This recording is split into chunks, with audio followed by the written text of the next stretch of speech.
Si vous nous rejoignez à l'instant, vous avez fait le meilleur choix, c'est celui de regarder votre chaîne de télévision Info TV et surtout de regarder votre programme Espace Miné en ouverture. Nous vous l'avons dit, nous devons parler de la diaspora. Tous les mercredis sur Info TV, nous parlons de la diaspora. Une question ce matin, en quoi la diaspora camerounaise peut être utile au pays?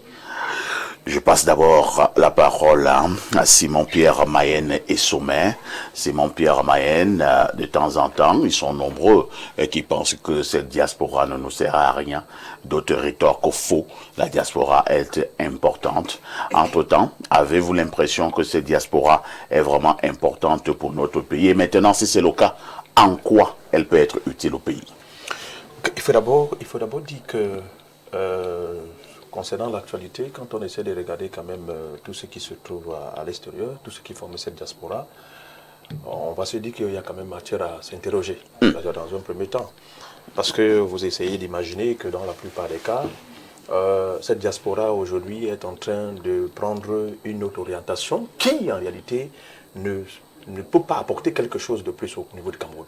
Mais maintenant, de manière particulière, il faut aussi préciser que cette diaspora aussi est aussi importante pour les familles. Parce que vous savez que dans la plupart des cas, il y a certaines qui sont là et qui ont des familles au Cameroun. Tout à fait. Et donc, pour certains, c'est quand même un soulagement dans la plupart des cas pour la résolution de leur situation au quotidien. Maintenant, quand on essaye un peu de regarder la mouvance avec laquelle cette diaspora a souvent l'habitude de se mêler de certaines situations, vous comprenez que aujourd'hui, ça pose problème. C'est vrai quand même que nous, on aurait pensé qu'en fait, on devait quand même essayer d'élargir le spectre où on devait accorder la double nationalité à ces personnes-là. Parce qu'aujourd'hui, c'est ce qui est fait aujourd'hui, c'est qu'on remet en cause le fait que parfois ceux qui sont de l'autre côté là-bas n'ont pas la capacité parce qu'en principe, ils ne peuvent pas avoir cette faveur simplement parce qu'ils n'ont pas cette nationalité, ils n'ont pas cette double nationalité. Il faut le préciser, qu'il y a certains d'entre eux qui ont la nationalité étrangère et qui, effectivement, ne peuvent rien faire ici. Et donc, certains d'entre eux se sont donc retrouvés dans un contexte où vous avez vu qu'aujourd'hui, quand on parle effectivement de la basse et autres, il y a certains éléments qui sont au niveau de cette diaspora. Mais maintenant, est-ce qu'on va donc s'interroger, est-ce qu'il y a une diaspora positive et une diaspora négative? Donc, moi, je pense beaucoup plus... C'est un vieux débat. Hein. Oh, non, c'est vrai que c'est un vieux débat. Mais qu'est-ce que vous mettez dans diaspora négative? Je mets dans diaspora négative ce que nous sommes en train de voir. C'est-à-dire que cette diaspora-là, aujourd'hui, qui passe le temps à saquer les institutions de l'État, de la République, c'est ce que j'appelle diaspora négative. Maintenant, il y a une diaspora positive qui, en réalité, même en back-office, même de manière visible, qui accompagne parfois aussi l'État du Cameroun ou bien le gouvernement dans le but de pouvoir porter des projets. C'est vrai que parfois, pour certains, il arrive des moments où, moi j'en connais, certains qui sont venus ici avec des projets, mais ils se sont rendus compte que c'était vraiment difficile. Parce qu'il faut le dire, que certains ont la bonne volonté de pouvoir le faire. Mais sauf qu'aujourd'hui, au niveau du gouvernement, il n'y a pas eu un mécanisme qui permet à ce qu'on puisse accompagner ces personnes qui ont la bonne volonté de pouvoir accompagner l'État du Cameroun dans le sens des projets.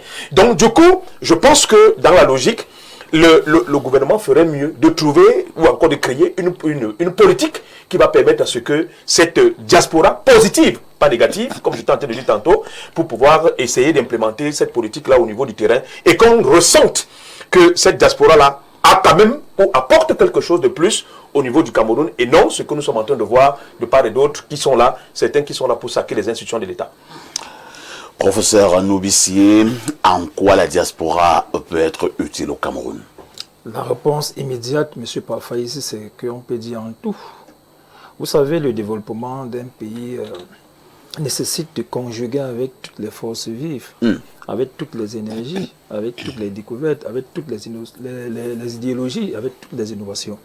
Je vais commencer par dire ce que la diaspora ne devrait pas apporter au Cameroun. Vous savez, en termes de mœurs, on a parfois eu, je ne sais pas si ça fait 2 ou 3 ans, un de nos confrères qui est venu ici avec un monsieur pour l'épouser.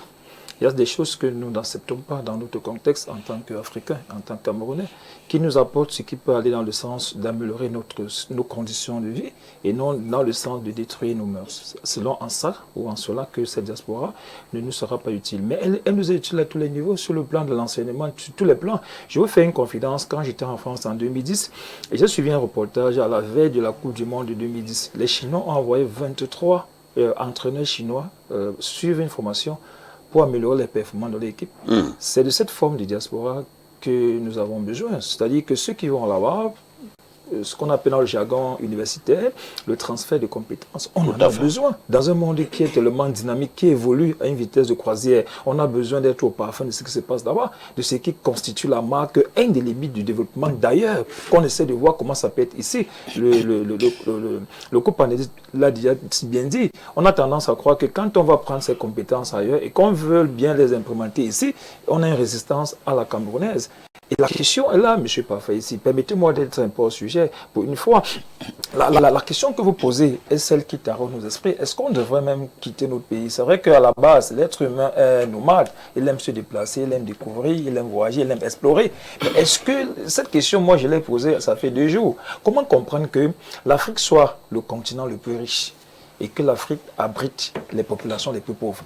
C'est la question qui me taraude l'esprit. C'est-à-dire comment on peut voir que la diaspora nous apporte presque tout, à tous les niveaux. Même sur le plan politique, on voit un peu ces expériences de ces derniers temps. On a vu en France, beaucoup sont députés, beaucoup sont maires, beaucoup sont conseillers municipaux. On a vu sur le plan de l'éducation, beaucoup ont eu des agrégations dans les grandes universités européennes. Bon, moi je pense que la diaspora devrait sélectionner ce qu'elle va nous apporter et nous apporter ce qui est bien pour construire notre pays. Et cette diaspora-là doit être suffisamment acceptée. Je pense que l'État devrait mettre en place des dispositions pour accueillir cette diaspora venant avec du positif pour développer notre pays. Et mettre de côté ceux qui viennent avec des valeurs, en fait, ce qui est des valeurs là-bas, mais qui n'honorent pas les mœurs qui sont les nôtres. Bon, pour dire tout simplement, M. Parfait, c'est qu'on ne peut pas se construire sans nos diasporas.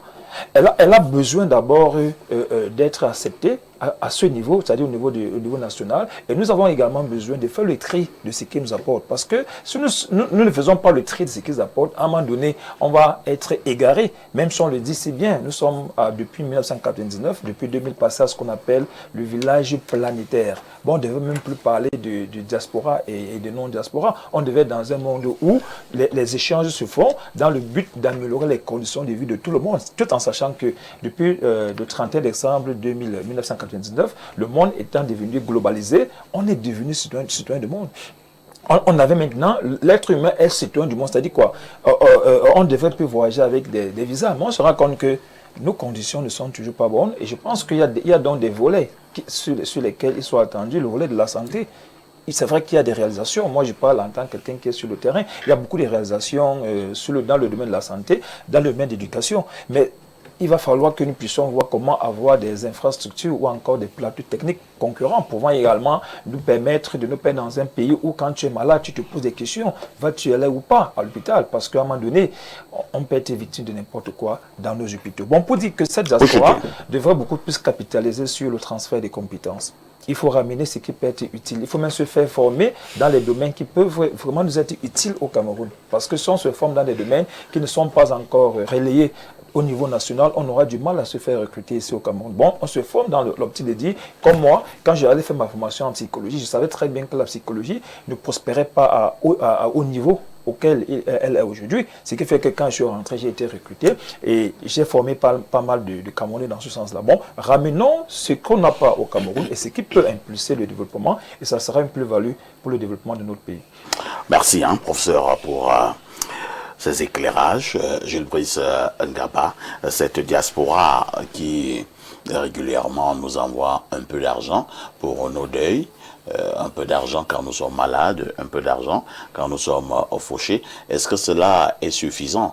Est-ce que nous ne devons pas avoir une diaspora de plus en plus qui part voler, entre guillemets, la science et ramener au pays?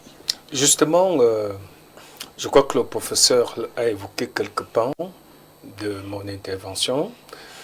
La diaspora camerounaise, pour moi, est un levier important de développement. D'ailleurs, son action peut être axée dans plusieurs domaines. Premièrement, justement, vous évoquiez les transferts de fonds aux différentes familles pour des actions sociales. Ensuite, et là où c'est plus important, le transfert des compétences. Il parlait de questions de santé. J'ai assisté à une cérémonie il n'y a pas longtemps, lancée par le ministre de la Santé publique, Dr Manaouda Malachi, qui a donc créé tout un site invitant tous les Camerounais de la diaspora qui ont des compétences dans ce secteur à pouvoir faire des propositions qui, pour certaines, seront prises en compte par les pouvoirs publics en termes de réalisation, indépendamment de l'apport qui peut être celui de ceux qui proposent ces compétences-là dans le secteur de la santé.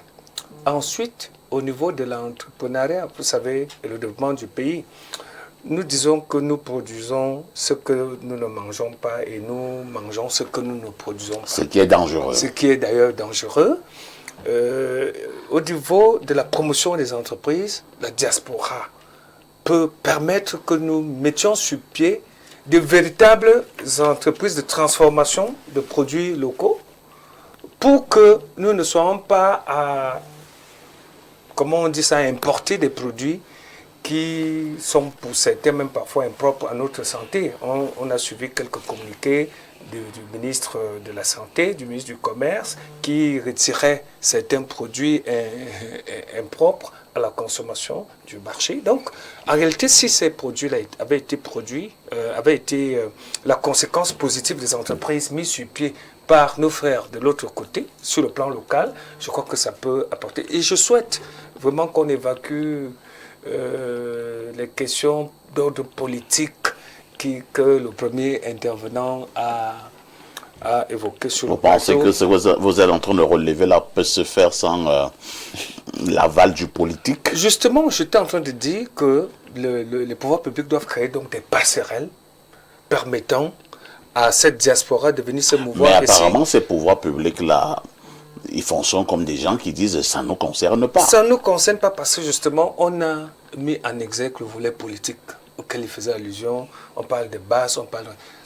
Vraiment, je crois que il y a une étude qui tous les Camerounais ne font pas partie de la base. Non, tous les Camerounais... Si les pouvoirs publics ont leurs problèmes contre la base, est-ce qu'on va donc généraliser on va prendre toute la diaspora et mettre dans un seul panier? Justement, je suis de ceux qui pensent que la diaspora positive est même majoritaire. De l'autre côté de l'étranger, je crois que nous sommes le pays qui a le plus de médecins à l'étranger. D'ailleurs, l'ambassadeur du Cameroun en Allemagne, si je ne me trompe, Ndoki, qui était secrétaire général de la DGSN ici, a organisé un forum il n'y a pas longtemps pour rassembler donc tous les Camerounais de ce pays qui ont des projets pour le Cameroun. Et au niveau, ça sera comme un incubateur. Ils reçoivent et puis ils envoient au niveau du pays et facilite, lui, en tant qu'autorité camerounaise, là-bas, va faciliter donc le contact entre ceux qui sont en Allemagne et les autorités camerounaises ici, afin qu'on implémente réellement les propositions faites par les...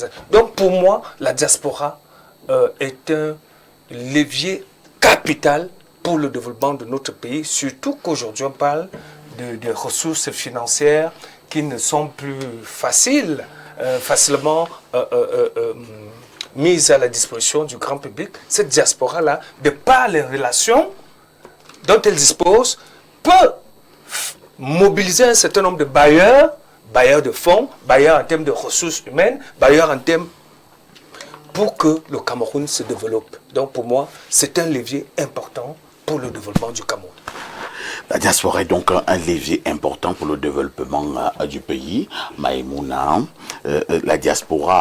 cette diaspora-là, avez-vous l'impression que ces pouvoirs publics, que l'ordre gouvernant, prend cette diaspora au sérieux? Merci parfaitement ici. Moi, je pense que même s'ils ne prennent pas au sérieux, c'est une nécessité, une obligation. Parce que quand je remarque certaines personnes qui sont au diaspora aujourd'hui et les réalisations qu'ils ont au Cameroun, ça me fait du plaisir. ça me fait penser à nous, les organisations internationales qui travaillent avec beaucoup l'extérieur. Et souvent, on se demande vraiment si le diaspora, avec toute une force, peut-être tout le soutien du gouvernement et tout, peut-être il ferait mieux. Il ferait mieux, je pense. C'est vrai que mon co-débatteur a parlé de diaspora négatif. Il n'y a rien de bon qui n'a pas le mauvais. Mais moi, je pense qu'on doit encourager le bon. Parce qu'il y a les jeunes là-bas, quand on parle de ICT University de Prof Derka, vous voyez, c'est un homme qui a vécu toute sa vie aux États-Unis. Mais il pense à revenir au pays investi. Aujourd'hui, le ICT University fait des merveilles et on apprécie. Il y en a beaucoup.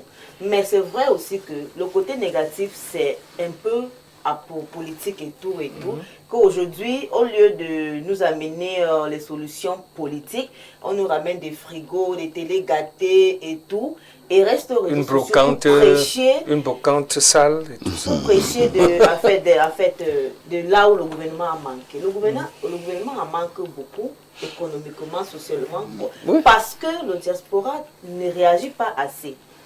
En dehors de barrières que nous connaissons tous, par exemple l'affaire de double nationalité et tout, que moi je pense comme lui que c'est une nécessité et c'est un truc qu'on doit vraiment laisser avoir double nationalité et tout.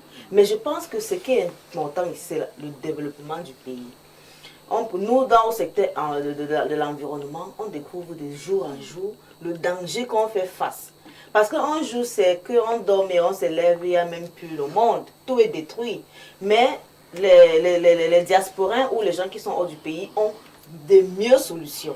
Par exemple, quand je parle de problèmes de plastique, ça m'énerve. Ça m'énerve parce que je vois des machines de l'autre côté qui peuvent résoudre beaucoup de problèmes environnementaux. Mais on n'arrive pas parce que le gouvernement va dire qu'il n'y a pas l'argent et tout. Mais les gens là-bas, il faut dédouaner à coups de millions. Oui, ils ont des... Pourquoi ne pas faire venir ces machines ici? Aujourd'hui, on se trouve avec les rues sales et tout. Il y en a mieux des solutions en fait de l'environnement qui peut nous aider beaucoup. Et je me demande vraiment si le diaspora est limité ou si le gouvernement ne leur donne pas le soutien qu'ils ont nécessaire. Je pense qu'ils doivent déjà commencer à penser, comme Parfait Aïssa a bien dit, à penser comment soutenir le diaspora pour qu'on avance le développement de notre pays. Merci, Maïmouna. Alain Nouk, en quoi la diaspora peut-elle être utile au Cameroun? Sur tous les plans. Même repenser le logiciel politique du Cameroun. N'oublions pas que ceux qui sont là et gouvernent la politique. Bien quand vous évoquez l'aspect politique avec la diaspora, ça donne des torticolis à certains. Ben oui, le truc c'est que la politique, elle est multisectorielle. Elle est multisectorielle. Les gens, quand on parle de politique, ils ne voient que des enjeux liés au pouvoir suprême, aux élections. Mais non. Chaque secteur d'activité sociale est régi par une politique, une vision politique, avec des objectifs et tout. Donc, ils peuvent contribuer. Et je dis, même au sommet, s'il faut parler de conquête du pouvoir, ils ont là-bas ce qu'il faut. J'insiste sur le fait que ceux qui gouvernent aujourd'hui sont des anciens diasporiens.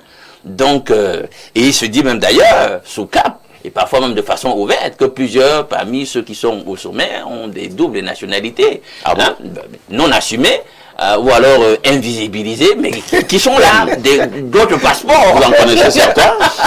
On ne va pas citer. Mais j'ai parfois vu lors des élections d'autres pays, certains Camerounais allaient voter à l'ambassade. Hein. Il y a même un ancien grand footballeur qui va souvent voter. Voilà, c'est de ça qu'il s'agit. Donc il ne faut pas qu'on continue avec cette espèce de tartufferie.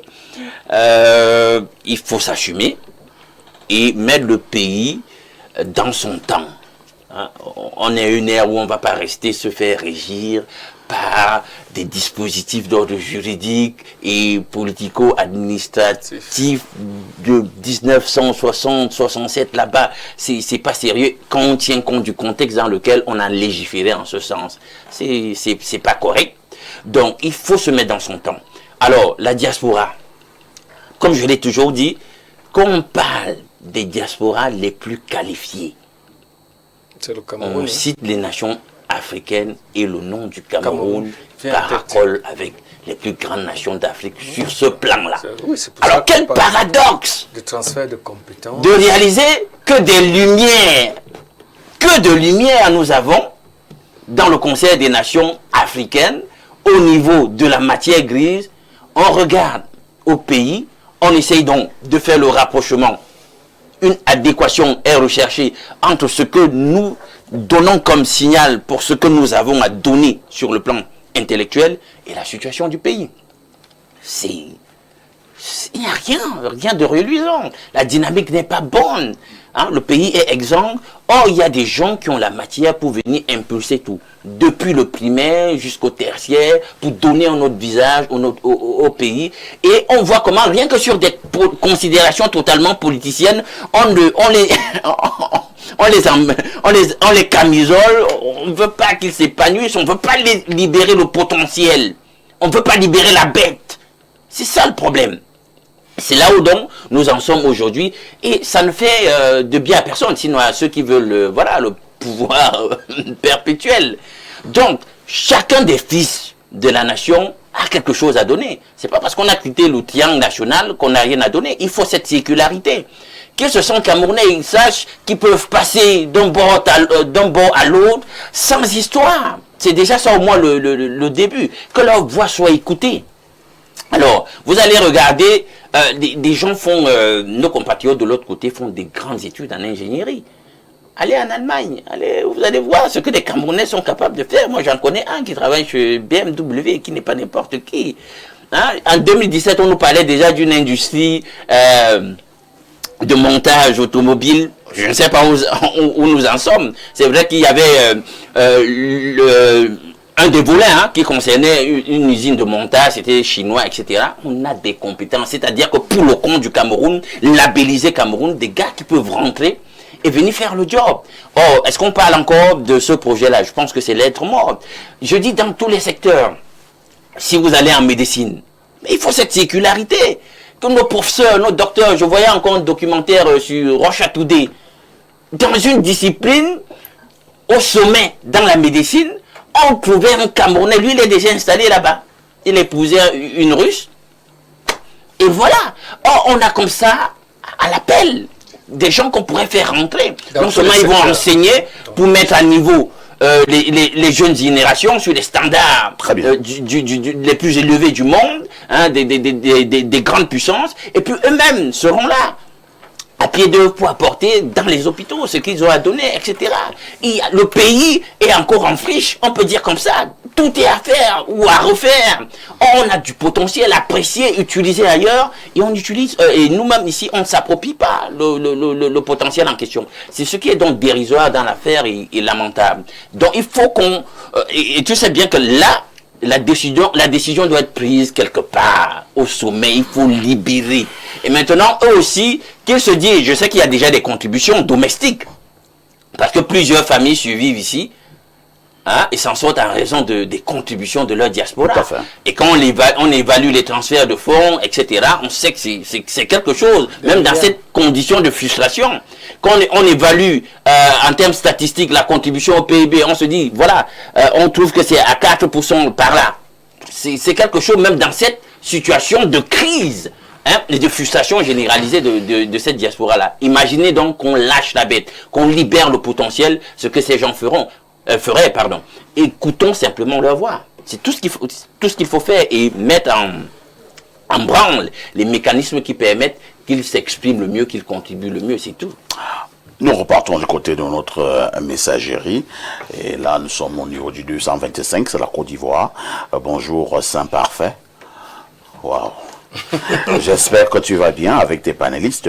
Autant il y a une partie de la diaspora et elle-même majoritaire et que le régime RDPC ne regarde pas d'un bon œil, autant il y a celle à qui on fait subir ce qu'elle ne mérite pas. Moi-même faisant partie de cette diaspora, je ne vois pas ce que l'État fait concrètement pour la valoriser. Lors de ses séjours à l'étranger, le président Paul Biya organise-t-il des rencontres avec sa diaspora pour un partage d'expérience? Non. aujourd'hui, le prétexte de la basse peut être utilisé pour se défendre. Ok. Et avant, pourquoi ne le faisait-il pas? Les artifices sont créés pour empêcher les membres de la diaspora de s'inscrire sur les listes électorales. Le coût de la carte consulaire passe du simple au septuple et même plus, vraiment parfait. En un mot, et ce n'est pas un secret, le pouvoir craint sa diaspora. C'est dommage. C'est Benoît Titi à Douala. On essaiera de voir tout à l'heure si le pouvoir craint sa diaspora. Bonjour Perfecto. La diaspora aujourd'hui fait plus de mal que du bien au Cameroun. Quels sont ces citoyens qui croient qu'une fois à l'étranger, ils sont devenus plus sages, plus justes que le reste des Camerounais. Ils insultent, dénigrent et peignent tout un pays en noir. Et bon, alors là, je comprends pas. Il me parle de soi qui on a arrêté vendredi en Simalem. Au nom, bon, moi je parle pas des choses comme ça, vraiment. Alors, on prend cet autre message à l'attention de Monsieur Parfait ici. Monsieur, en tant que membre de cette communauté, je souhaite apporter des précisions essentielles suite à vos récentes affirmations. Il est important de rappeler que l'Église est entièrement... appelez-moi après l'émission, puisque...